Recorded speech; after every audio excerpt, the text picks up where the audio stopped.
எல்லாருக்கும் வணக்கங்க. இந்த வீடியோவில் நம்ம என்ன பார்க்க போகிறோம் அப்படின்னு பார்த்தீங்கன்னா, நம்ம வீட்டில் சண்டே ஸ்பெஷல் காலையில் பிரேக்ஃபாஸ்ட் என்னென்ன பண்ணோம் அப்படிங்கிறது தான்.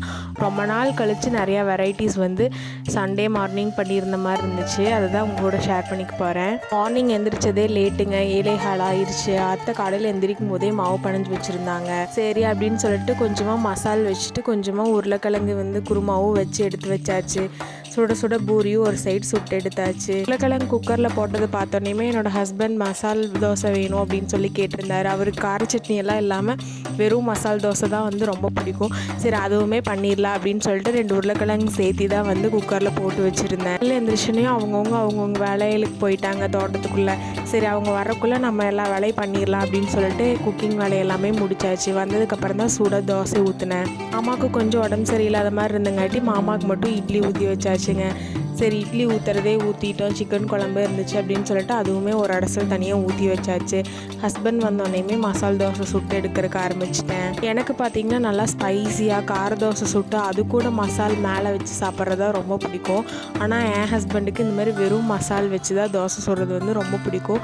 மசால் அதுவும் லைட்டாக தான் இருக்கணும் அப்படிங்கிற மாதிரி எக்ஸ்பெக்ட் பண்ணுவார். பூரியுமே பார்த்திங்கன்னா கொஞ்சமாக தான் சுட்டு எடுத்து வச்சிட்டோம். அத்தையும் ஆத்தாவும் இன்னும் வரல. அத்தையும் ஆத்தாவும் வந்ததுக்கப்புறம் அவங்களுக்கு சூடாக சுட்டு கொடுத்துக்கலாம் அப்படின்னு சொல்லிட்டு அளவாக சுட்டு எடுத்துகிட்டு மசால் தோசையை ஊற்றிட்டு இருந்தேன். நான் சின்ன வயசாக இருக்கும்போது பார்த்திங்கன்னா கடைக்கு போனால் ஃபஸ்ட்டு மசால் தோசை தான் ஃபஸ்ட்டு ஆர்டர் பண்ணிகிட்டு இருந்தேன். இப்போ வீட்டில் செஞ்சு சாப்பிட்டு பழகினதுக்கப்புறம் கடைக்கு போய் மசால் தோசை சாப்பிட்டா பிடிக்கிறது இல்லைங்க. அது ஏன்னு தான் தெரியல. நான் தோசை ஊற்றும் போதே பார்த்திங்கன்னா குழந்தையாவும் வந்துட்டாங்க. நான் காலையிலேயே கூப்பிட்டு சொல்லிட்டேன், பூரி இங்கே வந்துடுங்க சாப்பிட்றதுக்கு அப்படின்னு சொல்லிட்டு. ஸோ அவங்களுமே வந்துட்டாங்க.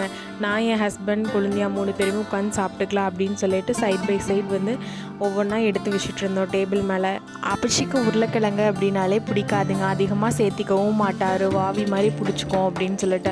ஆனால் நான் மசால் தோசை செஞ்சால் மட்டும் அப்பச்சி சாப்பிடுவாங்க. ஆத்தா சொல்லிகிட்டே இருப்பாங்க. எனக்கு இந்த மசால் தோசை எப்போல்லாம் நான் செய்கிறேனோ அது எனக்கு ஞாபகத்தில் இருந்துகிட்டே இருக்கும். சண்டே நான்வெஜ் தானே போடணும், நீங்கள் என்ன வெஜ்ஜில் வெரைட்டி பண்ணியிருக்கீங்க அப்படின்னு நிறைய பேர்த்துக்கு தோணலாங்க. நான்வெஜ்ஜும் இருக்குது, ஆனால் அதில் எந்த வெரைட்டியும் இல்லை. அதையும் பார்த்துடலாம் வாங்க. சுட சுட சூடான இட்லிக்கு பார்த்திங்கன்னா சிக்கன் குழம்பு தாங்க வச்சுருந்தோம். வெங்காயம், பட்டை, சோம்பு, செலவுகள்லாம் அரைச்சி ஊற்றி ஒரே ஒரு குழம்பா சிக்கன் குழம்பு வச்சாச்சுங்க. இது பார்த்திங்கன்னா சிக்கன் குழம்பு நான் பண்ணலை. மசால் தோசைக்கு காம்பினேஷனாக தேங்காய் சட்னி வச்சாச்சுங்க. பூரிக்கு பார்த்திங்கன்னா உருளைக்கிழங்கு குருமா தான் வந்து வச்சுருந்தேன். இந்த குருமா வந்து நான் வைக்கிறத விட எங்கள் சித்தி வச்சா என் ஹஸ்பண்டுக்கு வந்து ரொம்பவே பிடிக்கும். வெங்காயம் எதுவும் சேர்க்காம வெறும் கடலை மட்டும் அரைச்சி ஊற்றி செய்வாங்க. டேஸ்ட்டு சூப்பராக இருக்குங்க. என் ஹஸ்பண்ட் வீட்டில் பார்த்திங்கன்னா என்ன தான் நம்ம வெரைட்டியாக வந்து டிஃபன் ஐட்டம் பண்ணாலும் கொஞ்சமாவது ரைஸ் வேணும்னு எக்ஸ்பெக்ட் பண்ணுவாங்க.